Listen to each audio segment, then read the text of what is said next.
Ok, então nessa sessão a gente vai introduzir os conceitos de limite, né? A gente vai falar um pouco sobre limite e continuidade de uma função complexa, que, como eu já tinha comentado, é bastante parecido com a definição de limite de uma função de uma variável real.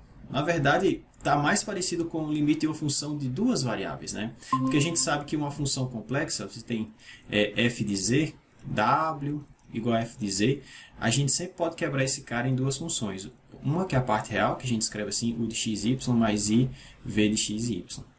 Tá? Então, o limite, a gente vai ver daqui a pouco, mais à frente, que o limite de uma função de uma variável complexa está relacionado com o limite de duas funções de duas variáveis.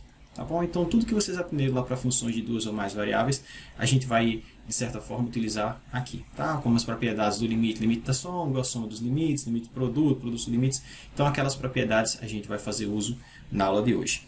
Tá certo? Então, como eu coloquei aqui, esses conceitos, né, o conceito de limite é fundamental para que a gente possa definir duas outras ferramentas importantes que a gente chama de derivada e integral. Tá? Então, primeiro vamos fazer aqui uma breve recapitulação do conceito de limite e aí a gente vai basicamente calcular o limite utilizando as propriedades. Eu não vou, digamos assim, tomar tempo de vocês calculando o limite pela definição. É possível? É, mas, digamos assim, não é a forma mais prática de fazê-lo. Tá? Então, antes da gente definir o limite de uma função de variável complexa, deixa eu apresentar essa definição aqui, que a gente chama de uma vizinhança deletada. Então, de forma geral, em matemática ou em topologia, a gente diz, por exemplo, se eu tenho um ponto aqui, Z0, a gente diz que esse conjunto que eu desenho aqui é uma vizinhança de Z0 se existir, desse ponto aqui, Z0, se existir, por exemplo, um disco aberto, centrado em Z0, tá, de raio R, inteiramente contido em V. Tá? Quando isso acontece, a gente diz que V é uma vizinhança. Tá? Como um conjunto aberto, como um disco aberto, também contém esse cara, se eu pegar um disco aberto com raio maior, por exemplo, raio S, então discos abertos também, então esse disco aberto centrado em Z0 de raio S, né, onde S é maior que R nesse caso, que aí eu garanto que esse conjunto aqui está dentro desse maior, também é uma vizinhança. Tá? Então, daqui para frente eu vou chamar vizinhança qualquer conjunto aberto ou qualquer disco aberto que contém um ponto. Tá certo? Então, por exemplo, deixa eu apagar aqui. Deixa eu ajeitar aqui. Então, por exemplo, se eu tivesse novamente esse ponto Z0, se eu tiver esse ponto Z0, esse ponto aqui Z0, então um disco aberto que contém esse ponto, de raio R, um disco aberto de raio R que contém esse ponto, a gente vai chamar isso de uma vizinhança, tá? Vizinhança. E aí, aqui embaixo eu vou definir o que a gente chama de vizinhança deletada. A vizinhança deletada é o seguinte, é esse disco aberto onde eu deleto o ponto Z0. Então, é tudo que está aqui dentro menos o ponto Z0. Tá certo? Então, a gente vai chamar esse disco centrado em Z0, onde eu deleto o Z0, de vizinhança deletada de Z0. Tá bom? Então, a gente vai chamar esse cara, esse conjunto aqui, que é o conjunto dos pontos do plano complexo. Bom, como é que eu defino o disco aberto centrado em Z0? Né? Com o Z0 ainda. Né? Esses caras aqui tem raio R, então é o conjunto dos pontos cuja distância de Z a Z0 é menor que R. Se eu deletar esse cara, eu não posso ter o Z0 aqui. Então, eu tenho que dizer que isso é maior que zero. Né? Porque se Z for igual a Z0, essa diferença é exatamente zero. Então, para dizer que o Z0 não está nesse conjunto, eu tenho que colocar essa desigualdade. Tá bom? Por isso que esse conjunto é definido dessa forma. Tá? Então, a notação vai ser essa. Então, a vizinhança de Z0 centrado em Z0 de raio R é o disco aberto de raio R menos o ponto Z0. Tá? Você deleta ele, por isso que a gente chama esse conjunto de uma vizinhança deletada. Tá certo? Então, aqui tem uma representaçãozinha melhor. Está aqui o nosso disco aberto, né? O disco aberto centrado em Z0 de raio R. Eu deleto o Z0, tá certo? Por isso que tem um pontinho aberto aqui em vermelho. O Z0 não está dentro desse conjunto. E aí esse conjunto aqui a gente diz que é uma vizinhança deletada e eu vou usar essa notação. Tá bom? Ok, agora a gente vai passar. Veja que a vizinhança deletada, né, consiste no disco aberto menos o ponto Z0, como eu tinha falado. Tá? Você pega esse cara e desse você deleta esse aqui. Tá bom? Ok, agora a gente pode definir o limite de uma função complexa. Então, a ideia é o seguinte.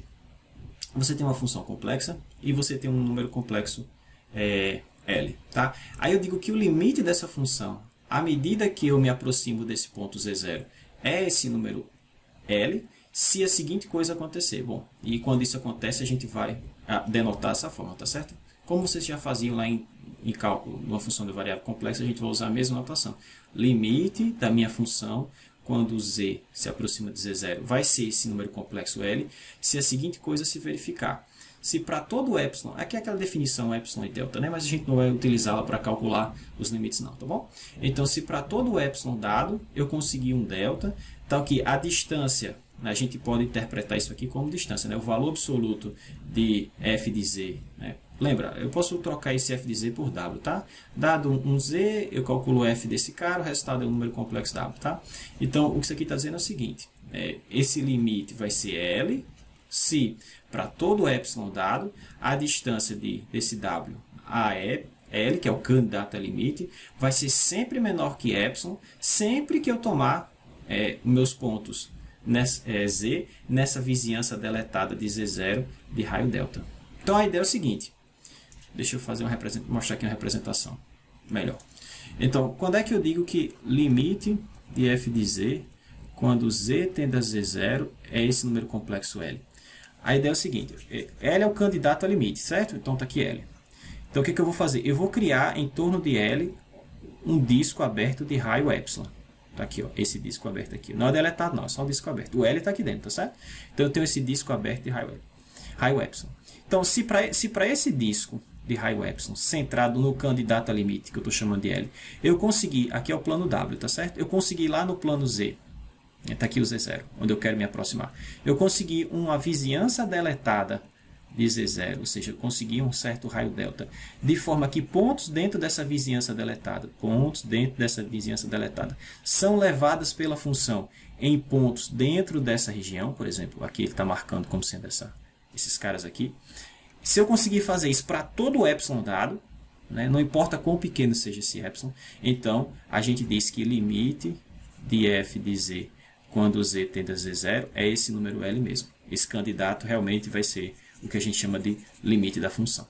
Tá certo? Então, novamente, a ideia é que para todo epsilon, para todo disco centrado no candidato a limite de raio epsilon, eu consigo uma vizinhança deletada de z0, de forma que pontos dentro dessa vizinhança são levadas pela função em pontos dentro dessa vizinhança, tá certo? Ou pontos dentro desse disco.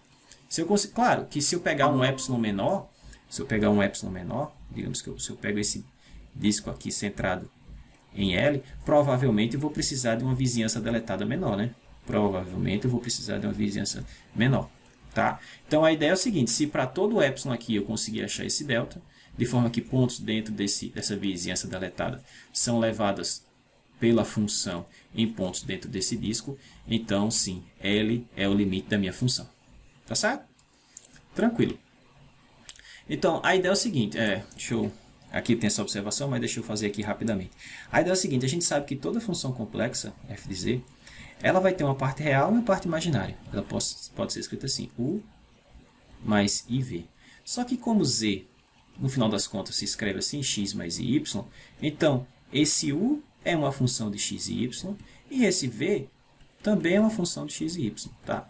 Então, o próximo teorema vai dizer o seguinte, que a minha função vai ter limite, né, quando z tende a z0, z0 eu posso escrever assim, x0 mais y0, se essas funções aqui, que são funções reais, que é a parte real e a parte imaginária, se essas funções de duas variáveis também tiver limite à medida que eu me aproximo do ponto x0 e y0. Tá certo?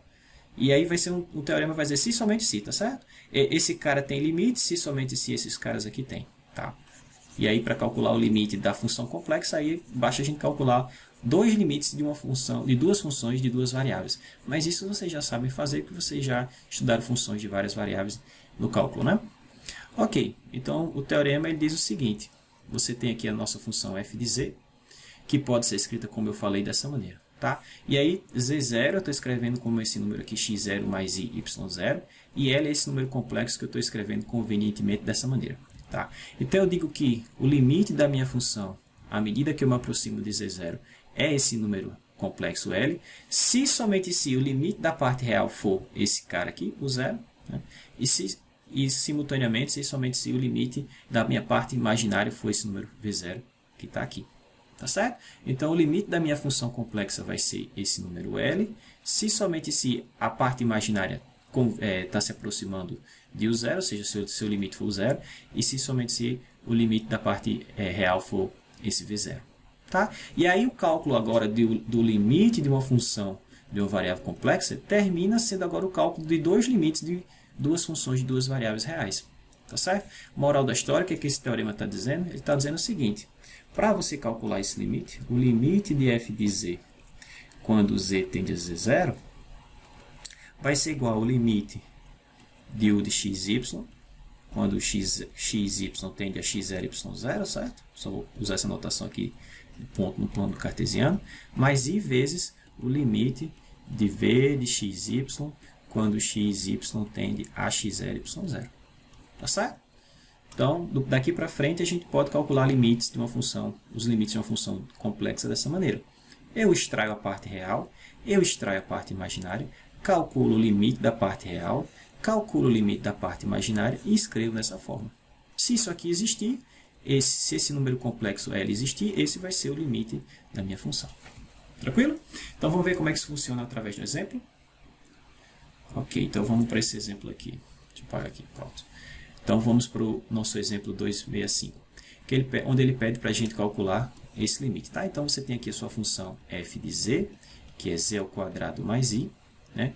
E aí você quer saber o que acontece com essa função à medida que z se aproxima desse ponto. Aqui é meu z0, tá certo? Meu z0 aqui nesse exemplo é o ponto 1 mais i, ou seja, o x0 aqui é 1 e o y0 aqui é 1 também. Tá? Então, vamos calcular esse limite, utilizando o teorema anterior. Tá? Então, a primeira coisa é o seguinte: observe que quem é a função aqui do problema? A função é f de z igual a z ao quadrado mais i. Certo? Bom, mas z é x mais i y. Então, é isso ao quadrado mais i. Tá? Então, se eu abrir aquela expressão ali, elevar ao quadrado, vai ficar o seguinte: f de z, se você levar esse cara ao quadrado, vai ficar o quadrado do primeiro, 2 vezes o primeiro pelo segundo, menos o quadrado do segundo. Né? Quadrado do primeiro, x ao quadrado. Quando eu fizer o quadrado do segundo, vai dar i y ao quadrado é menos y ao quadrado, certo? E 2 vezes o primeiro pelo segundo vai dar 2xy. Né? Mas tem esse outro i aqui, eu vou colocar ele em evidência, tá? Então, 2xy mais 1 vezes i. Tá? Então, daqui rápido. Bom, e eu quero escrever isso como u mais iv, ou vi, tanto faz, tá? Então, daqui rapidamente eu percebo o seguinte: que a função u de x e y, né, a parte real desse cara, é esse termo aqui, né? X ao quadrado menos y ao quadrado, e a parte imaginária, o v de xy, da minha função, é esse carinha aqui, né? 2xy mais 1. Tá? Então, para eu calcular esse limite aqui, quando z se aproxima do ponto 1 mais i, tudo que eu tenho que fazer é calcular separadamente esses dois limites aqui. Tá? Quando x tende a 1 e quando y tende a 1 também. Tranquilo? Então, só completar aqui. Então, dessa forma, nota o seguinte. Então, vamos lá calcular. Então, vai ficar assim: limite de u de xy quando x e y tende a 1 em 1, né? Que é o nosso ponto 1 mais i. Bom, isso vai ser limite de x ao quadrado menos y ao quadrado quando x e y tende ao ponto em 1. Aqui não tem problema nenhum, eu posso... Pessoal, a primeira coisa que a gente faz quando está tentando calcular o limite é substituir, tá certo? Se não funcionar, aí a gente procura outras maneiras, né? Tem os teoremas que vocês estudaram para funções de duas ou mais variáveis que nos permitem calcular e tentar extrair esses limites, tá? Mas a primeira coisa que você deve fazer ao calcular o limite de qualquer coisa é tentar substituir os pontos, tá? Se não tiver nenhum problema, se você não tiver nenhuma indeterminação, então pode substituir mesmo, tá certo? Então, se eu substituir x por 1, y1 por 1 menos 1, dá 0, tá certo? Vai ficar 1 ao quadrado, que é 1 menos 1, ao quadrado, que é 1, dá 0.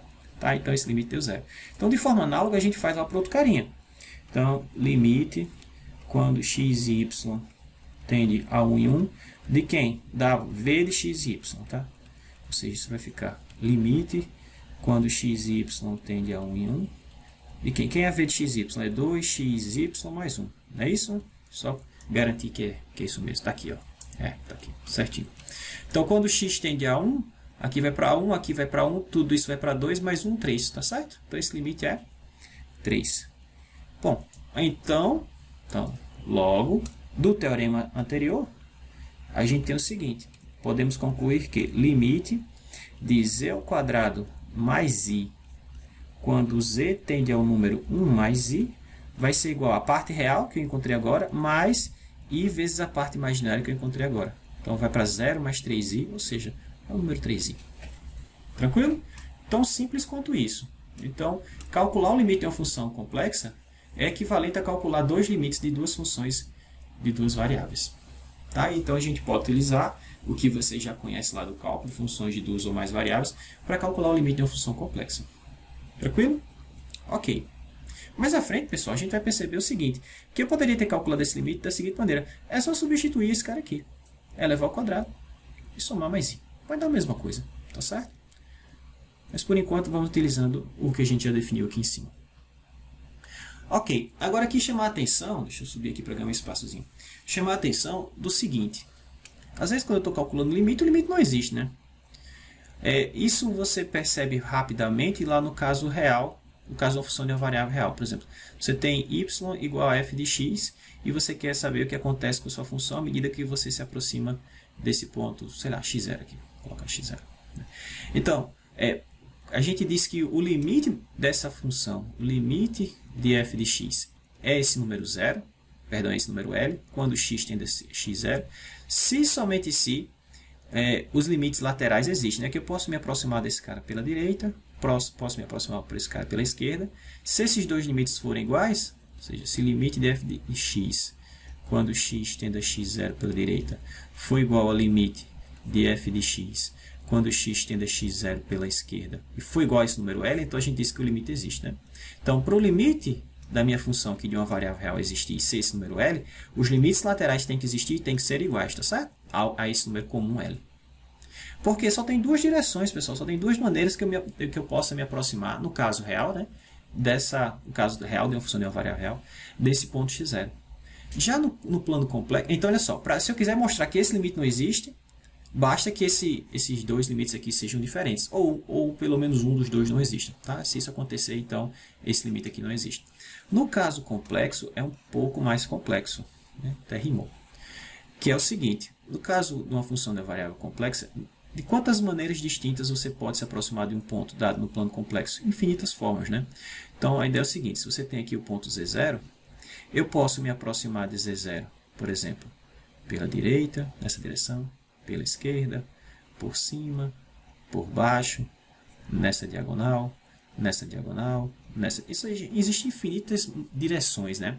Então não dá para ficar calculando o limite, não dá para ficar calculando o limite da minha função quando z tende a z0 sobre todas essas possíveis direções e verificar se elas são iguais, né? Porque seria uma forma de fazer, né? Você pegaria todas as possíveis direções, né? Todas as possíveis maneiras de se aproximar desse ponto z0 e ia calculando cada uma delas. E aí, se todas elas forem iguais, são infinitas, não dá para fazer numa vida, mas se você conseguir calcular todas, e se todas fossem iguais, então a gente diria, e todas fossem iguais a esse número comum L, então a gente diria que o limite é L. Ora, mas se eu desconfio que esse limite não existe, então uma maneira para você mostrar que esse limite não existe, é o seguinte, você pega dois caminhos quaisquer, ou duas direções qualquer, por exemplo, essa e essa. Se o limite ao longo desse caminho ou ao longo dessa direção for diferente desse, então a minha função não pode ter limite, né? Porque se tivesse, esse limite tem que ser único, tá? Tem que ser o mesmo, tá bom? Então a gente pode usar essa observação para tentar mostrar quando o limite de uma função de uma variável complexa não existe, tá? Que é o que está nesse próximo teorema aqui. Tá? Então nesse teorema ele diz o seguinte, se ao se aproximar, né? Então se f se aproxima de dois números complexos distintos ao longo de duas curvas diferentes que passam no mesmo ponto z0, então esse limite não existe, porque se existisse, esses limites teriam que ser o quê? Iguais. Tá bom? Então a gente pode utilizar essa ideia para mostrar que a função não tem limite no ponto. Ah, professor, eu posso usar essa ideia, eu posso calcular dois limites diferentes, dois limites ao longo de dois caminhos diferentes. Se eles derem iguais, eu posso dizer que a função tem limite nesse ponto? Não, porque você teria que fazer isso por exemplo, de novo, aqui está z0. Se eu calcular o limite ao longo dessa direção ou desse caminho e dessa outra, e se esses dois caras derem o mesmo, L, eu não posso dizer que a função tem esse L como limite, porque eu poderia calcular por outra direção e dar outro valor, L2. Tá? Ah, não, professor, mas eu calculei por outra direção, deu L. Sim, mas eu poderia calcular por outra direção e dar outro L'. Ah, professor, mas nessa também deu. Mas veja que existem infinitos, pessoal. Eu sempre posso perguntar, mas e se fosse esse outro caminho? Mas e se fosse esse outro caminho? E essa pergunta não acaba nunca, né? Tá bom? Então esse método não é utilizado para calcular o limite, é para mostrar que o limite não existe. Tá? Então a gente usa esse teorema quando a gente desconfia que o limite não existe. Tá bom? Como a gente vai ver nesse exemplo agora. Olha só. Então verifique que esse limite, ó, não existe. Então, qual é a função que eu estou estudando aqui? Ó? A minha função é f de z, z dividido por z barra, tá certo? Aqui embaixo tem um conjugado, não sei se vocês estão vendo. Tá? Z dividido por z barra. Então, eu vou mostrar nesse exemplo que vou pegar dois caminhos distintos que passam na origem, né, que passam no zero, e a gente vai ver que ao longo desses dois caminhos os limites são distintos. Como os limites são distintos, então a função não tem limite, porque se tivesse esses limites tinham que ser o quê? Iguais. Tá bom? Show de bola. Então, vamos pegar dois caminhos. Tá aqui a origem, ó. Só mostrar o que a gente vai fazer. Está aqui a origem, que é o zero, z igual a zero. E aí eu vou fazer o seguinte, eu vou me aproximar desse cara ao longo do eixo real e vou me aproximar desse cara ao longo do eixo imaginário. Tá. Ao longo do eixo real, o y é sempre quanto? Zero. E ao longo do eixo imaginário, o x é sempre quanto? Zero. Tá certo? Então vamos fazer isso. Vamos pegar esses dois caminhos. Professor, por que você está pegando esse? Poderia ser qualquer um outro, tá, pessoal? Esses são os mais simples, tá bom? Então note que ao longo do eixo real,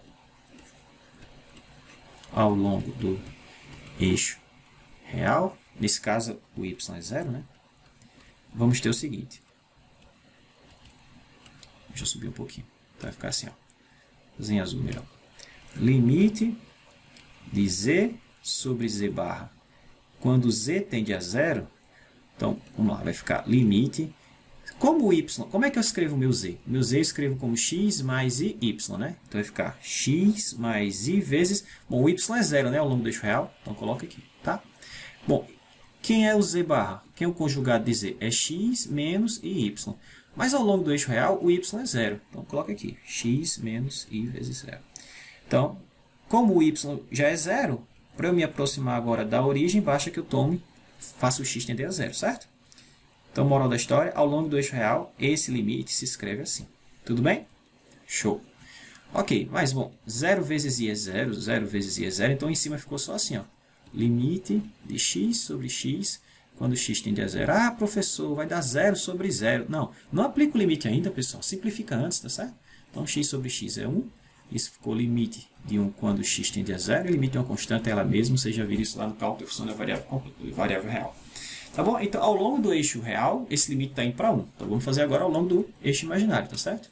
Então, ao longo do eixo imaginário. Então, ao longo do eixo imaginário, a gente tem que o x agora é 0, certo? Então, vamos calcular esse limite e ver o que vai dar. Então, vamos ficar com limite, de novo, z sobre z barra. Quando z tende a 0, vai ficar igual ao limite. Bom, o nosso z agora é 0 mais y, né? O x é 0, certo? E embaixo o conjugado vai ficar 0 menos y, certo? E agora quando y tende a 0, né? Já que o x já é 0. Tá? Então, esse aqui vai ficar a mesma coisa, limite de y sobre menos y, quando y tende a 0. Então, simplificando antes de calcular o limite. Então, esse cara simplifica com isso, sobra o menos 1, certo? Então, ficou limite de menos 1, quando y tende a 0, isso é menos 1. Tá certo? Então, perceba que os limites foram diferentes. Como os limites são diferentes, o limite da função inicial não existe, tá bom? Logo, a gente pode concluir, o que a gente conclui? Que o limite dessa função z sobre z barra, quando z tende a 0, ela não existe. Tá bom? Porque se existisse, esses limites tinham que ser iguais. Tranquilo? Só isso. Então vamos lá. Mais para frente aqui, ó. Então o próximo teorema segue das propriedades que eu vou iniciar agora, que eu vou listar para vocês agora. O que eu vou listar é aquelas velhas propriedades que você já conhece para uma função de uma variável real ou para uma função de várias variáveis, né? Que são as propriedades do limite. Limite da soma igual a soma dos limites, limite do produto dos limites, limite do quociente, o quociente dos limites, desde que o limite do denominador não seja 0. Bom, todas aquelas propriedades seguem de forma análoga para a função de variáveis complexas, tá certo? Como eu coloquei aqui, ela segue do teorema anterior, né? Que a gente colocou que o limite de uma função complexa se calcula como o limite da parte real mais o limite da parte imaginária, né? E do fato de que essas funções aqui são funções de duas variáveis, e aí vocês já sabem que essas propriedades, limite da soma igual a soma dos limites, limite produto pelos limites e assim por diante, vale para a função de duas ou mais variáveis, tá certo? Então, combinando esses dois resultados, a gente tem esse teorema 2.69, que diz o seguinte: suponha que você tem duas funções aí, f e g, né? F, quando z tende a z0, se aproxima de L. G, quando z se aproxima de z0, a g se aproxima de m. Né? Ou seja, F tem limite L e G tem limite m quando z tende a z0. Então, valem as seguintes observações, né? Valem as seguintes propriedades. Se você tem uma constante, limite de uma constante vezes uma função, vai ser a constante vezes o limite da função. Limite da soma ou diferença vai ser a soma ou diferença dos limites. Limite do produto é igual ao produto dos limites.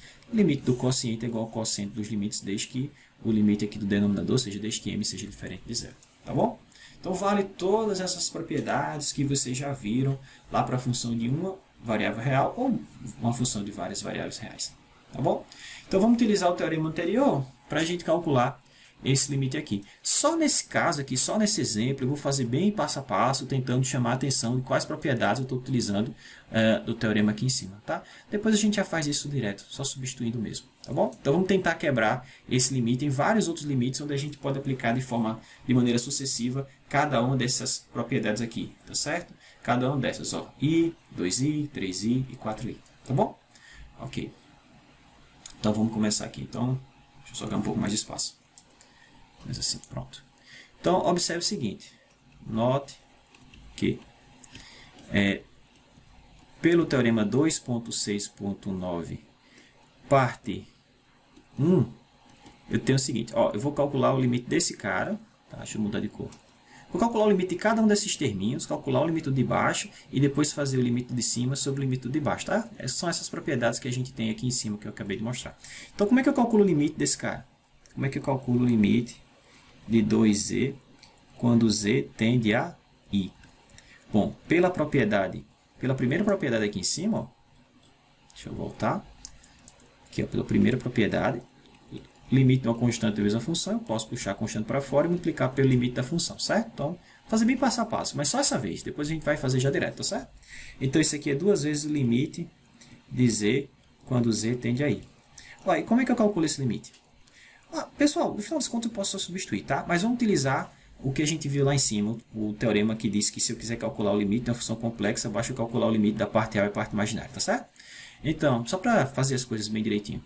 Então, eu sei que z se escreve como x mais y, né? Então, se eu quiser calcular o limite dessa função, basta colocar o limite aqui, tá bom? Então, moral da história. Limite de z quando z tende a i é igual a limite, quem é a parte real dela? X. Que ponto é esse aqui? É o ponto 0,1, né? Tá? Então, limite quando x e y tende ao ponto 0,1, mais i vezes limite da parte imaginária, que é o y, no mesmo ponto, né? X e y tende a 0,1. Tá? Veja, aqui não tem o y, mas tem x. Quando x tende a 0, isso é para 0. Tá? Aqui não tem x, mas tem y. E veja que quando y tende a 1, y tende a 1. Então, tudo isso aqui vai para 1 vezes i. Tá? Moral da história. Esse limite aqui funciona como se você só substituísse o i aqui. Né? Tá certo? Então, esse cara vai dar 2 vezes i. Tranquilo? De novo, só estou fazendo passo a passo dessa vez. Depois a gente já faz de maneira geral. Tá? Ok. Então, esse limite aqui a gente já calculou. Deixa eu mudar minha cor. Esse limite a gente já calculou. Agora vamos calcular isso aqui. Tá? Então, o limite de z ao quadrado. Então, por 2.6.9, pelo terceiro item lá, eu tenho o seguinte, que limite de z ao quadrado é z vezes z, né? Quando z tende a i, isso vai ser limite de z, bom, quando z tende a i, vezes limite de z quando z tende a i. Bom, a gente já viu que esse limite aqui dá i, esse limite aqui dá i, então dá i vezes i, né? Pelo teorema, pela parte 3 lá do teorema, que é i ao quadrado é menos 1. Tá certo? Então, a gente já calculou esse cara, Agora, vou calcular o limite aqui dessa expressão, tá? Limite de 3 mais i vezes z a quarta. Então, de novo, pela propriedade i, esse limite vai ser esse cara vezes o limite de z a quarta. Então, vamos calcular o limite de z a quarta. Então, posso fazer até que, vou até deixar o mesmo anunciado aqui. Então, por 2,69 terceira parte, né? Eu tenho que isso é verdade e tenho que limite de z a quarta, quando z tende a i, Bom, vai ser z vezes z vezes z vezes z, que é z a quarta, tá certo?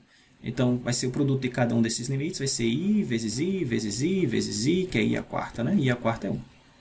Tá? Porque i ao quadrado é menos 1, i ao quadrado é menos 1 vezes menos 1 dá 1. Então, a gente já tem todo mundo lá no numerador, né? Não, professor, eu não tenho esse cara. Bom, tem, pessoal. É só multiplicar por 3 mais i. Né? Então, de novo, fazendo passo a passo, mas depois a gente não vai fazer mais assim, tá? Então, por 2.6.9, primeira parte, eu vou ter que limite quando z tende a i de 3 mais, deixa eu ver qual é o fator multiplicativo constante, 3 mais i vezes a quarta, 3 mais i vezes a quarta vai ser 3 mais i vezes o limite de z a quarta, que é 1. Então, isso fica 3 mais i, tá? Então, a gente já tem todas as parcelas aqui de cima, a gente já calculou o limite desse cara, a gente já calculou o limite desse cara, a gente já calculou o limite desse cara, agora falta só calcular o limite desse cara aqui de baixo, tá certo? Limite de z mais i, z mais 1, quando z tende a i. Então, por 2.6.9, 2i, eu tenho o seguinte, que limite da soma é a soma dos limites, né? Então, o limite de z mais 1, eu acho, ou é z mais i, deixa eu voltar lá, z mais 1. Então, o limite de z mais 1, quando z tende a i, isso vai ser o limite de z, quando z tende a i, mais limite de 1, quando z tende a i. Tá certo? Aqui a gente já viu que dá i, limite de uma constante é a própria constante, então dá isso aí. Ou mais i, tá certo? Se você quiser. Pronto. Agora, para terminar, por fim, então, vou colocar assim, por 2.6.9, pela última parte lá do teorema, eu tenho que o limite do quociente é igual ao quociente dos limites, desde o quê? Que o limite do denominador não seja zero, mas esse cara é diferente de zero. Tá certo? Então, eu posso fazer o seguinte, limite de toda aquela expressão, se não me engano era assim, 3 mais i vezes z a quarta, menos z ao quadrado, mais 2z, e embaixo, se não me engano, lá está z mais 1, né? Quando z tende a i. Deixa eu só conferir para ver se é isso mesmo, se minha memória não está me enganando. Então, 3 mais i z a quarta menos z ao quadrado, 3 mais i z a quarta menos z ao quadrado, isso, mais 2z sobre z mais 1, exatamente. Tá? Então, esse limite vai ficar o seguinte, como o denominador não é zero, o limite do denominador, eu sei que isso vai ser a razão dos limites. Então, isso vai ficar o limite do numerador dividido pelo limite do denominador. Né? Aí, o numerador eu posso escrever como soma ou diferença de limites, tá certo? Não vou reescrever aqui de novo, mas vai ser o limite desse cara, que a gente já calculou que é 3 mais i, né? Menos o limite desse cara, que a gente já calculou lá deu menos 1, se não me engano, e o limite desse cara, que a gente calculou deu 2i, tá? Dividido pelo limite desse cara, e o limite desse cara a gente fez aqui em cima, deu aqui, ó, 1 mais i, tá? 1 mais i. Então, moral da história, depois desse trabalhão, esse limite vai ficar 3 mais 1, 4, mais, aqui eu tenho i mais 2i, então 4 mais 3i, dividido por 1 mais i. Tá? A gente não gosta muito de deixar número complexo denominador, então vamos multiplicar em cima e embaixo pelo conjugado. Tá? Em cima e embaixo pelo conjugado. Então, embaixo eu vou ter esse ao quadrado, mais o coeficiente desse ao quadrado. Então, 1 ao quadrado mais 1 ao quadrado dá 2. Em cima eu vou ter 4 vezes 1. Aí eu vou ter 3i vezes menos i, vai ficar mais 3, né? Tá aqui a parte real, né? Mas, agora vamos pegar a parte que tem i. I que multiplica, eu vou ter 4 vezes i, menos 4i. E eu vou ter 3 vezes 1, mais 3i. Tá? Ou ainda, 7 meios, menos 1 meio de i. Tá bom? Então, moral da história, o limite dessa expressão aqui, que eu estou mostrando para vocês, o limite dessa expressão deu 7 meios menos 1 meio de i. Tá? Então, como eu falei, pessoal, daqui para frente eu não vou fazer mais assim, passo a passo. O que é que eu vou precisar fazer? É só substituir mesmo, pessoal. Primeira coisa que você vai fazer quando pegar um limite é tentar substituir onde tem essa variável aqui pelo que ele está mandando. Se der uma indeterminação, 0 sobre 0, alguma coisa desse tipo, aí você tenta fazer de outra maneira. Mas se não, é só substituir. Ó. E veja que substituindo aqui vai ficar 3 mais i, que multiplica i à quarta, vai dar a mesma coisa.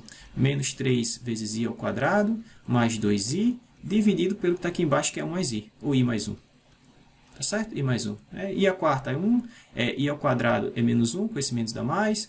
Esse aqui já está 2i, que é exatamente o que eu tinha lá. Tá? Exatamente o mesmo terminho que eu tinha lá. Tá bom? Então, quer você faça substituindo direto ou usando as propriedades, vai dar o mesmo resultado. Tá bom? Show de bola. Então, daqui para frente eu já vou fazer direto. Tá? Ok. Agora a gente chega na parte interessante, que é a parte de definição de continuidade. Tá? Então, a gente diz que uma função, assim como no caso de uma função de uma variável, lembra, para uma função f de x, eu digo que ela é contínua no ponto x0, se o limite de f de x quando x tende a x0 for igual ao valor da função nesse ponto.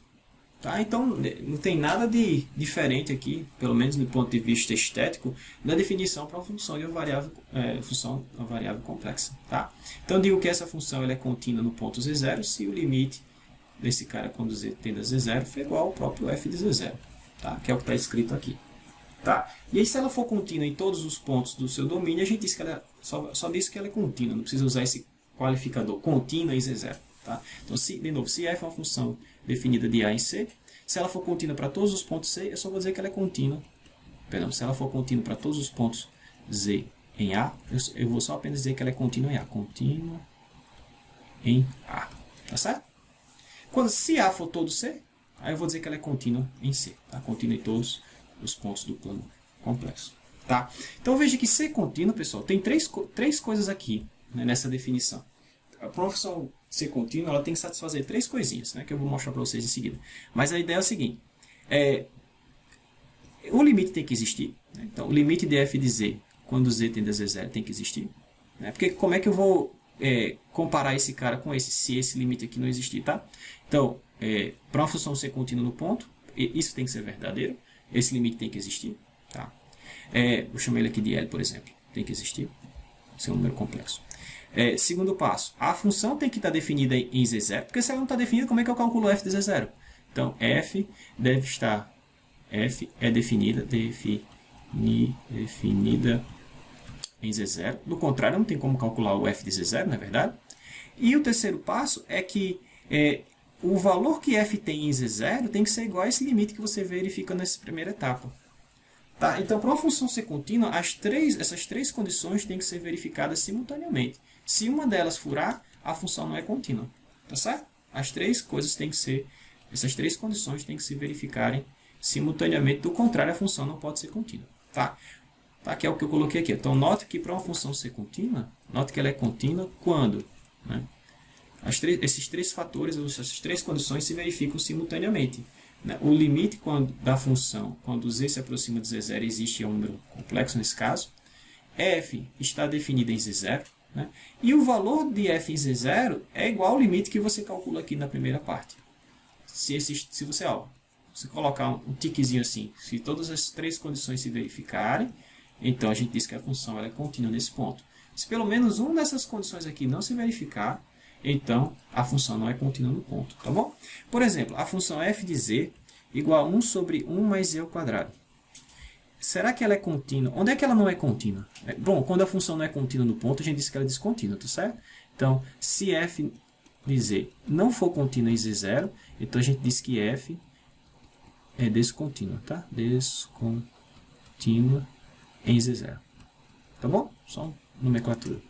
Ok, então, onde é que essa função que eu acabei de escrever aqui, onde é que ela deixaria de ser contínua e, portanto, onde é que ela seria descontínua? Como aqui você tem uma função racional, né, ela vai ser descontínua nos pontos onde a função não estiver definida, né, ou nos pontos onde o denominador aqui der zero. Então, essa função ela deixa de ser contínua nos pontos onde z ao quadrado mais 1 é zero, ou nos pontos onde z ao quadrado é igual a menos 1. Ou, se você... Como é que eu resolvo isso aqui, né? Eu extraio a raiz quadrada, não é? Então, a raiz quadrada nos dá dois valores, né? Quais são as raízes quadradas de menos 1? I e menos i.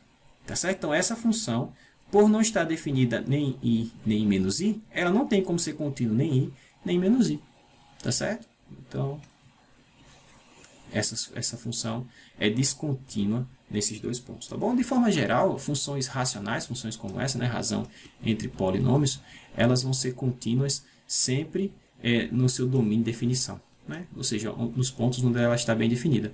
Nos pontos onde o denominador se anula, ou nos pontos onde esse cara aqui seria zero, ou os zeros dessa função, quer dizer, são os pontos onde ela é descontínua. Então, se você pegar todo o plano complexo e descontar os pontos onde quer dizer, né, são iguais a zero, então isso aqui vai dar um certo conjunto, que é o domínio da sua função racional, e nesse conjunto A, a função é contínua, tá certo? Essa observação eu vou mostrar lá embaixo. Ok. Então, como eu falei, uma função que não é contínua num ponto, ela é dita descontínua, como, por exemplo, essa função que é descontínua e z igual a mais ou menos i. Tá? Ok. Então, tem uma forma da gente checar rapidamente se a função é contínua ou não num ponto. E aí, de novo, vem dessa observação que toda função complexa pode ser quebrada em duas partes, né? A parte real e a parte imaginária, que são funções de duas variáveis reais. Tá certo? Então, nada mais de se esperar de que essa função ser contínua no ponto z0, no ponto de coordenadas x0 e y0, se assim você preferir, se a parte real e a parte imaginária também forem contínuas nesse ponto. Tá certo? E aí, checar a continuidade da função de duas variáveis é a mesma coisa que checar de uma função de uma variável. Né? Então, o limite de u de x, y. Então, eu digo que essa função é contínua se esse limite aqui, ó, quando x, y tende a x0 e y0, se esse cara for igual ao valor que a função deveria ter em x0 e y0. Né? Se isso aqui se verifica para u e para v, então a minha f é contínua no ponto z igual ao ponto z0, de coordenada x0 mais y0. Tá bom? Então segue diretamente das propriedades da continuidade da função de duas ou mais variáveis, tá certo? Vocês já viram lá no cálculo 2, provavelmente. Tá bom? Então, está aqui o enunciado do teorema, o teoremazinho. Ele diz, ó, se você tem f escrito dessa forma, z0 é esse ponto, então a função ela vai ser contínua em z0 se a parte real e a parte imaginária também forem contínuas em x0 e y0, e aí você tem uma maneira rápida de checar a continuidade da função. Tá bom? Vamos ver um exemplo. Então, vamos verificar nesse exemplo que a função z barra, é a função conjugada, né? Que ela é contínua em todo o plano complexo. Tá? Então, vamos verificar que isso é verdadeiro. Então, como é que eu faço para verificar que ela é contínua em todo o plano complexo? Pega um número complexo qualquer e mostra que ela é contínua nesse número complexo. Como esse número é arbitrário, você pegou um número qualquer, então se você conseguir fazer isso, você mostrou que ela é contínua, tá certo? Em todo C.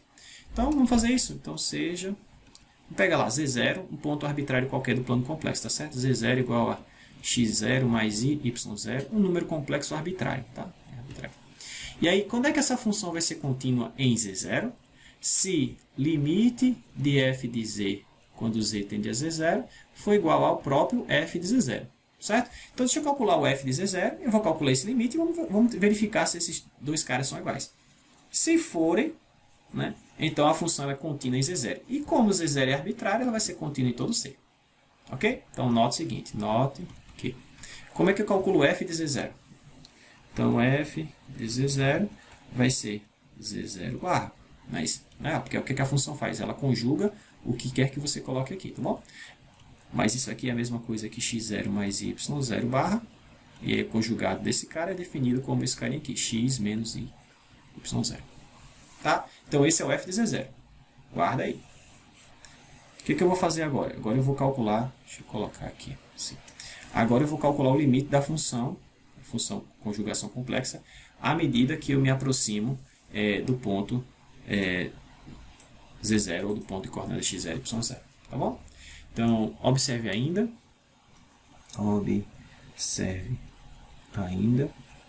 Ok. Então, para isso eu vou usar o teorema anterior, né, que a gente acabou de definir aqui, ou na verdade que acabou de explicitar aqui, e eu vou fazer o seguinte, eu vou verificar se as partes reais e imaginárias da função do exemplo aqui embaixo, se elas são contínuas no ponto, tá certo? Se forem, então pela propriedade do limite, como eu sei que o limite da soma é a soma dos limites, a gente vai chegar no resultado que a gente gostaria. Ok, então, de novo, deixa eu mudar de cor. Então, a minha função f de z, que é a função z barra, bom, se z é um ponto dessa forma, então o conjugado disso se escreve assim. Tá? Então, aqui é a parte real, daqui rapidamente a gente vê que u é a parte real, e que v, o menos y aqui, é a parte imaginária, certo? Então, a parte real daquela função, ou seja, o u de x, y é o próprio x, e o v de x, y é o menos y, tá certo? Bom, aqui são polinômios, né, pessoal? Polinômios são funções contínuas, né? Então, aqui a gente tem o seguinte, que limite de u de x, y, quando x e y tende ao ponto x0, y0, é a mesma coisa que limite de x quando x e y tende a x0, y0, e não é nenhuma novidade que isso aqui é x0, né? Eu posso substituir direto o x0 aqui, se tivesse um y0 eu poderia substituir também. De forma análoga, a gente tem que limite de v de x, y, quando x e y tende a x0, y0, isso vai ser limite, que é a parte imaginária, menos y, né? Quando esse carinha aqui tende a x0, y0, isso vai dar menos y0. Tá bom? E aí, como é que a gente calcula o limite de uma função? Por fim, como é que a gente calcula o limite de uma função complexa? É o limite das partes reais e imaginárias, né? Por fim, então, limite da minha função, f de z, quando z tende a z0, vai ser igual ao limite da parte real, que a gente calculou agora, que deu o quê? x0, mais, né, o limite, mais i vezes o limite da parte imaginária, né, que a gente calculou agora. Então, vai ficar assim, mais i que multiplica y0. Na verdade, menos y0. Ora, mas isso é x0 menos y0. Ora, mas isso é o f de z0 que a gente calculou lá em cima, não foi? Olha só. D aqui, ó. Tá? Então, moral da história. Moral da história. Como? Deixa eu fazer o seguinte. Moral da história. Como o limite da minha função, à medida que eu me aproximo de z0, é igual ao valor da função em z0, então segue que ela é contínua em z0. Mas como z0 é um ponto arbitrário do plano complexo, né, então a gente conclui com isso que a função conjugação complexa ela é contínua em todo C. Tá certo? De novo, como z0 é um ponto arbitrário, segue então que a função f de z igual a z barra é contínua em todo C. Tranquilo? Então essa função f de z igual a z barra, ela é contínua em todo C. Tá? Ok. Vamos fazer um outro exemplo aqui interessante. Antes a gente tem que listar as propriedades das funções contínuas, né? E aí funciona da mesma maneira, pessoal, que você estudar a função de uma variável real ou uma função de duas ou mais variáveis. Que é o seguinte, se você tem f e g, são duas funções contínuas, a soma, a diferença, o produto ou o quociente de funções contínuas são funções contínuas. Claro, nesse caso a g não pode ser anular, tá certo? E se você pega uma função contínua, multiplica por uma constante, o resultado ainda é uma função contínua. Tá bom? Então, vale as seguintes observações. Então, se f e g são funções contínuas em z0, né, e se c é um número, uma constante, um número complexo qualquer, então, vale as seguintes observações. O produto de uma constante vezes uma função contínua é uma função contínua. A soma ou diferença de duas funções contínuas ainda é uma função contínua. O produto de duas funções contínuas é uma função contínua. E o quociente de duas funções contínuas é uma função contínua desde que o denominador, a função que está no denominador, não se anule. Tranquilo? Ok. Então, se você, utilizando essas propriedades que a gente tem aqui, não é complicado você mostrar, por exemplo, que todo polinômio é uma função contínua. Todo polinômio complexo é uma função contínua. Por que é um polinômio complexo? Bom, é uma expressão do tipo A0 mais A1 mais A2Z2 mais mais até ANZN, que é um polinômio complexo de grau n se o coeficiente aqui de AN for diferente de zero. Né? Cada um desses numerozinhos aqui, A0, A1, A2 até AN, são números complexos. Tá? Então, como é que a gente verifica que esse cara é um número... como é que a gente verifica que esse cara é contínuo, né? E contínuo em todo C, tá certo? Como é que a gente verifica? Bom, aqui eu tenho soma de funções, tá certo? Ou de monômios. A gente sabe que a função constante é contínua. Bom, aqui ficou faltando um z, né? A função A1 vezes z é contínua. Por quê? Porque a função z é contínua e aqui é uma constante vezes uma função contínua é contínua. Z, aqui eu tenho AZ ao quadrado, né? A2z ao quadrado. Bom, z ao quadrado é z vezes z. Z é contínuo. Z é contínuo. Produto de duas funções contínuas é a função contínua, né? Tá certo? Então, z ao quadrado é contínuo. De forma geral, z elevado a n é contínuo, certo? Se você utilizar repetidamente essa propriedade aqui. E aí, se você pega uma função contínua e multiplica por uma constante, ela continua sendo contínua, tá certo? Então, aqui no polinômio de grau n qualquer, você tem soma, você tem parcelas, né? Aqui, a soma, cada uma dessas parcelas aqui são funções contínuas. E aí segue dessa propriedade aqui que a soma de funções contínuas é uma função contínua, né? Então, por aplicação sucessiva desse teorema, a gente vê que o polinômio complexo é uma função contínua. E é contínua para todo z, tá certo? Então, P de Z é contínua para todo Z complexo, tá certo? Então, os polinômios são funções muito boas, né, de trabalhar, porque elas são funções que têm propriedades muito interessantes. Tá? E a razão entre dois polinômios? Então, vou chamar R de Z, que a gente chama de função racional, é como a razão de dois polinômios. Você tem P de Z, que é uma função contínua, Q de Z, que é uma função contínua. Então, esse cara vai ser contínuo, né, por essa observação, desde que o denominador nunca se anule. Então, onde é que as funções racionais são contínuas? São contínuas em todos os pontos onde o denominador não se anula. Então, você pega, como eu falei anteriormente, você pega esse Q de Z, que é o denominador, né, e verifica onde esses caras se anulam. As raízes desse polinômio. Se esse aqui é um polinômio de grau m de Maria, então ele tem exatamente m raízes, né? Então, digamos que as raízes são m1, m2, até m... Deixa eu colocar outra letra para as raízes. z1, z2, até zm. Então, sobre esses pontos, o denominador é zero. Então, eu pego esses pontos, junto aqui no conjunto, e aí pego todo o plano complexo e subtraio desses pontos onde esse cara se anula. Com isso, eu ganho o domínio da minha função racional, né?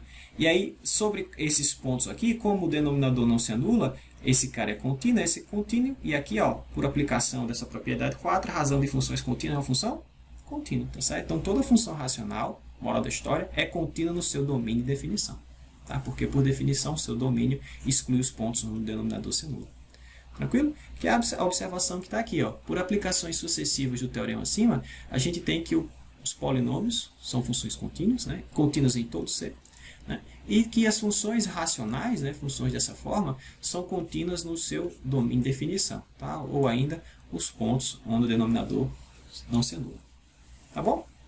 Show! Vamos fazer mais um exemplo aqui para terminar a aula de hoje, que é o seguinte. Vamos verificar que a função raiz quadrada principal ela é descontínua em z igual a menos 1.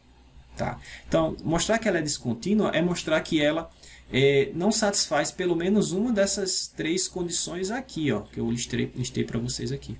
Ou o limite não existe, vocês vão ver que esse não é o caso.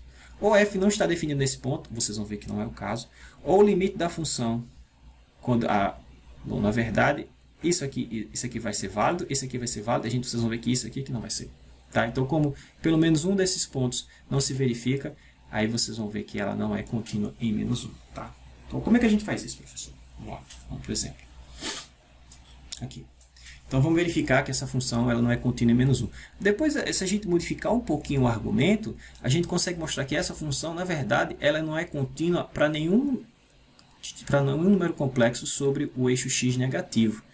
Então, se você pegar o eixo x negativo aqui, ó, o eixo imaginário, perdão, o eixo real negativo, que é o x, que é a parte real, que é o y, que é a parte imaginária, e esse cara aqui são um conjunto formado por esses carinhas aqui, parte real menor ou igual a zero. Tá? Então, vou mostrar para vocês a solução desse problema para z igual a menos 1. Tá? Então, digamos que menos 1 está aqui. Mas se você modificar esse argumento que eu estou usando aqui para qualquer outro número complexo negativo aqui, ó, por exemplo, número real negativo, né, que está sobre o eixo real, menos 2, menos 3, menos 4, ou qualquer outro aqui, tá certo? Você consegue mostrar que ela também não é contínua em nenhum desses pontinhos aqui. Tá? Então, ela não é contínua em nenhum dos pontos sobre essa reta em azul que eu estou mostrando para vocês. Né? A gente chama essa reta em azul aqui de um corte de ramo. Tá? Mais à frente, depois que a gente estudar funções analíticas, eu vou definir o que é um ramo de uma função multivalorada. Né? Eu vou definir o que é uma função multivalorada e depois a gente estuda os seus ramos, os cortes de ramos e os pontos de ramos. Né? No caso aqui, a origem é chamado de um ponto de ramo.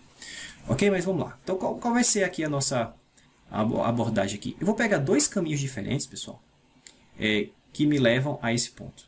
Tá? E aí eu vou mostrar aqui que sobre esses dois caminhos, essa função tem valores diferentes. Ela tem valores diferentes, o limite não existe. Se o limite não existe, não tem como ser contínuo, né? Porque para ser contínuo, o limite tem que existir, a função tem que estar definida no ponto, e o limite da função tem que ser igual ao valor da função no ponto.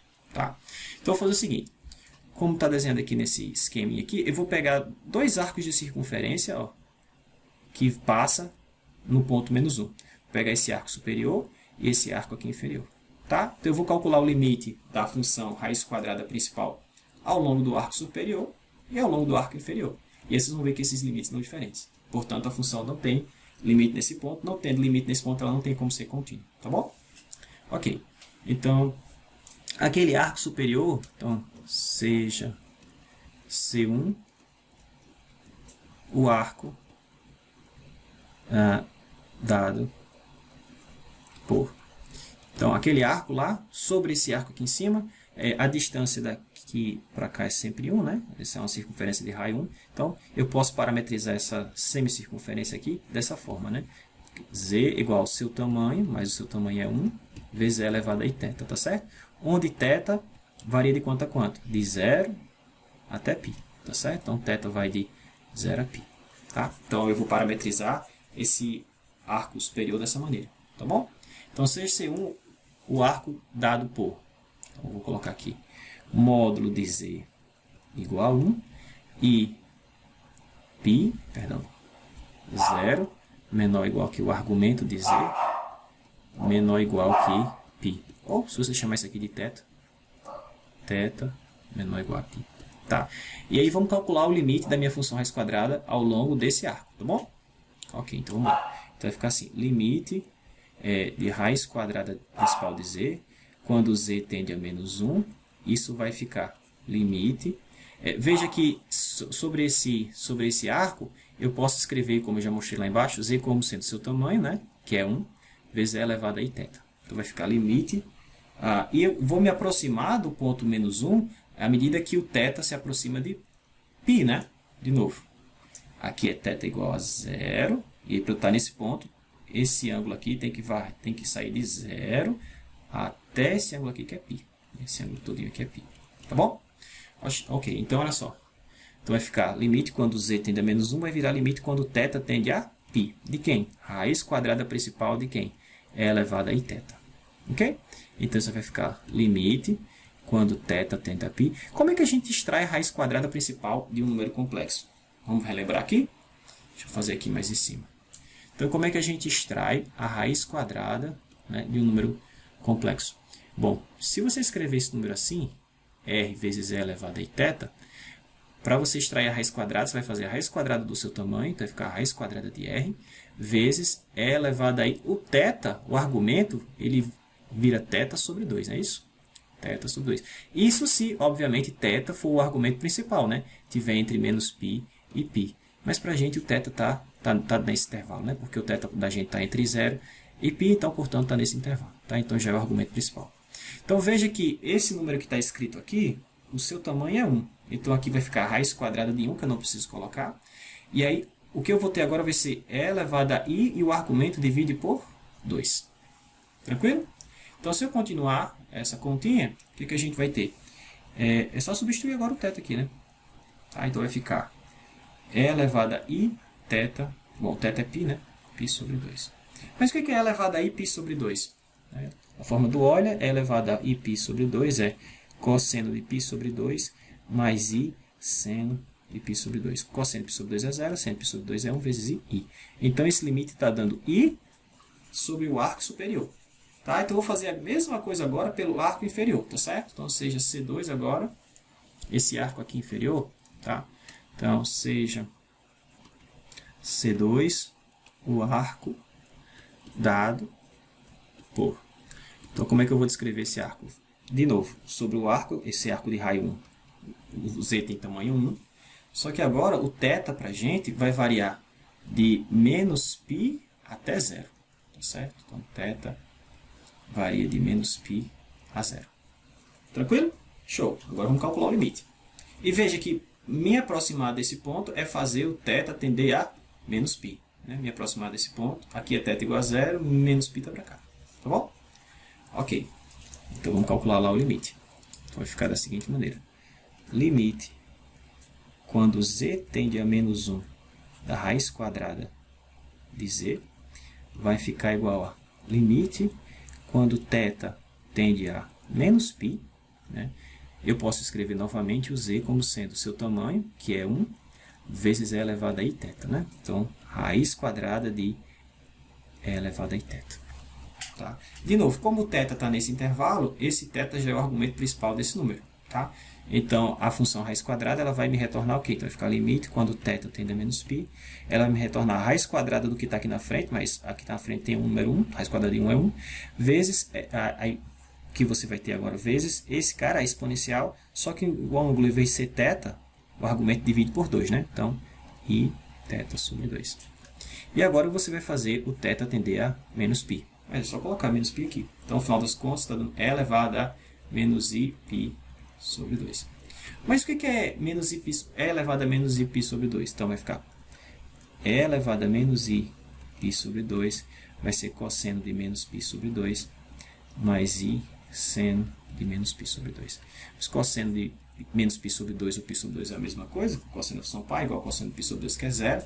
E o seno, a função ímpar, esse menos pode ir aqui para fora, né? Então, está dando menos I vezes seno de π sobre 2. Seno de π sobre 2 é 1, então está dando menos I. Então, esse limite está dando menos I. Então, veja que esses limites são distintos, né? Então, sobre o arco superior, você tem I como limite sobre esse arco superior. Sobre o arco inferior,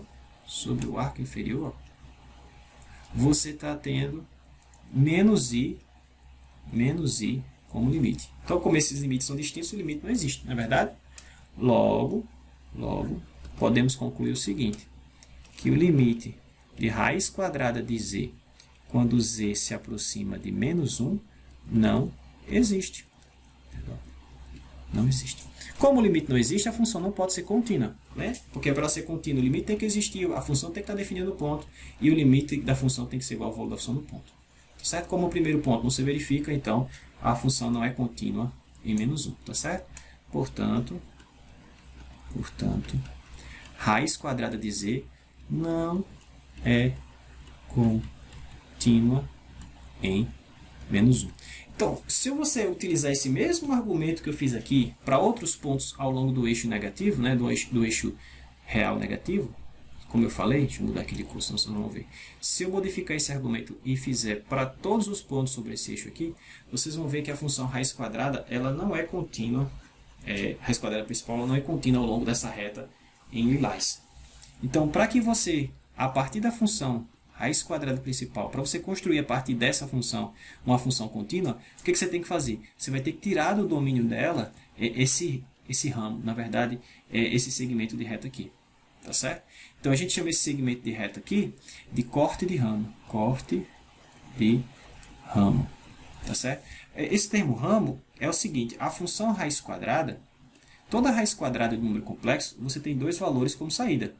Não é? A gente já viu isso, porque como é que é definida a raiz quadrada? Na verdade, o símbolo é esse, né? Como é que é definida a raiz quadrada de um número complexo qualquer? Você tem dois valores e esses dois valores são dados da seguinte maneira.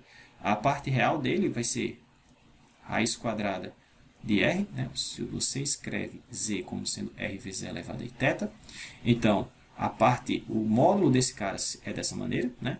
Vezes e elevado a i, vou colocar na forma aberta aqui assim, ó, polar, com as funções trigonométricas, né? Depois eu escrevo nesse formato aqui.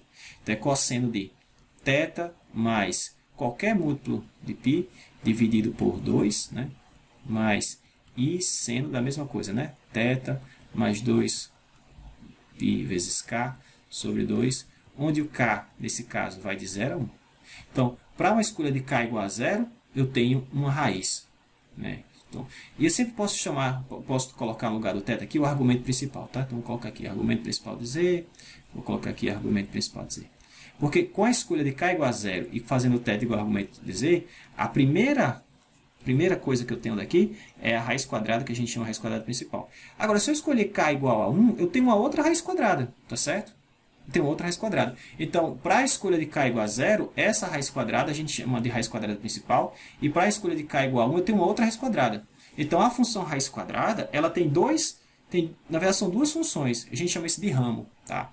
Então, essa função ela tem dois ramos. Ela tem esse ramo e ela tem esse ramo. Para essa escolha de k igual a 1, pessoal, não é difícil de mostrar que isso é menos a raiz quadrada de z. Tá? É menos a raiz quadrada principal. Então, esse aqui corresponde a k igual a 1. Tá? Porque se você escrever isso aqui na notação... Bom, vamos lá. Se você faz k igual a 1, você fica com isso aqui, né? Para k igual a 1. Ou seja, você fica com argumento de z sobre 2 mais π. Né? Ou argumento de z sobre 2 mais π. Se você colocar isso na forma exponencial complexa, isso vai ficar assim. Raiz de r vezes e elevada a i, argumento de z, né, sobre 2 mais π. né? Mas aí você tem que exponencial da soma é igual a exponencial dos produtos. Então esse cara eu posso escrever como e elevado a i argumento de z sobre 2 vezes e elevado a π. Né? Só que e elevado a π é menos 1, pessoal. Isso vai aparecer um menos aqui, e esse menos aqui vai ficar aqui na frente, por isso que você tem esse menos aqui. Tá bom? Então, para essa função, raiz quadrada de z, você tem dois ramos, entre aspas, né? O ramo positivo, tá? Entre aspas, porque não existe positivo e negativo em números complexos, tá certo? A não ser que esse número seja um número real, puro, né? E o ramo negativo, tá certo? Então, normalmente a gente está estudando o ramo positivo, que é o que a gente chama de raiz quadrada principal, tá? Então, para a raiz quadrada principal, eu sou obrigado a descontar essa reta aqui, né? Essa curva, que nesse caso é uma reta, né? Que é o eixo real de z menor ou igual a zero, o zero também sai, tá? E se eu descontar esse cara, descontar esse segmento de reta, aí sim a função raiz quadrada principal, ela vira uma função contínua. Tá? E esse corte que a gente dá aqui é chamado corte nesse ramo que eu escolhi. Por isso que a gente chama esse cara de corte de ramo. Tá? Não precisava ser esse corte aqui não. Eu poderia, por exemplo, cortar aqui assim. Ó. Pego um ângulo θ aqui, um ângulo, sei lá, alfa qualquer. E aí eu poderia cortar aqui. Ó. E aí você ficaria com todo o resto da figura, menos essa reta, desconsiderando essa reta aqui tracejada, tá certo? A função não poderia tomar valores sobre essa reta tracejada. Ela poderia tomar valores em que intervalo, professor? Bom, o argumento dela poderia ser qualquer número entre alfa e alfa mais 2π. Alfa e alfa mais 2π. Tá? Claro, se eu fizer esse alfa igual a menos π, eu vou ter exatamente isso aqui. Eu estou retirando exatamente esse cara. Né? Porque aqui ficaria menos π, aí aqui ia ficar π. Tá? Então, se eu definir a função de menos π a π, veja, eu nunca posso chegar nem em menos π, está aberto, ó, e nem em π, por isso que esse cara sai. Tá? Então, desconsiderando esse segmento de reta aqui, a função ela se torna contínua. Mas como eu falei, esse desenho está meio poluído, né? Mas como eu falei, o corte pode ser qualquer segmento de reta, nesse caso, para a função raiz quadrada, que emana da origem. Tá certo? Qualquer segmento de reta que emana da origem, que faça um certo ângulo alfa, serve como corte. Né? Aqui eu estou usando esse segmento de reta que emana da origem, mas na direção do eixo, direção negativa, aqui na parte negativa do eixo real. Tá bom? Quando a gente estudar, quando a gente tiver o conceito de funções analíticas, aí eu volto para isso aqui, para outras funções, tá certo? A gente retorna essa ideia de corte, de ramo, bom, e o zero aqui, veja que qualquer corte que eu der aqui saindo da origem, obrigatoriamente leva o zero junto, tá certo? Então, esse cara aqui é chamado de ponto de corte. Ponto de corte. Tá? Isso vem do inglês, esse cara é chamado branch point, isso aqui é chamado de branch cut, e esse cara é chamado de um branch. Né? Branch em inglês quer dizer ramo. Tá certo? Então, quando a gente estiver estudando, a gente tiver definido funções analíticas, aí a gente chama, aí eu vou falar mais sobre isso. Por exemplo, a função log padece de algo parecido como isso, tá certo? A função argumento, a função log, né, as funções raiz enésimas, todos esses caras padecem desse mesmo problema. Para que elas sejam contínuas, né, em alguma região do plano complexo, você tem que fazer esses cortes que eu estou falando aqui. Tranquilo? Mas a gente vai ver isso mais à frente. Beleza, pessoal? A gente fica por aqui então.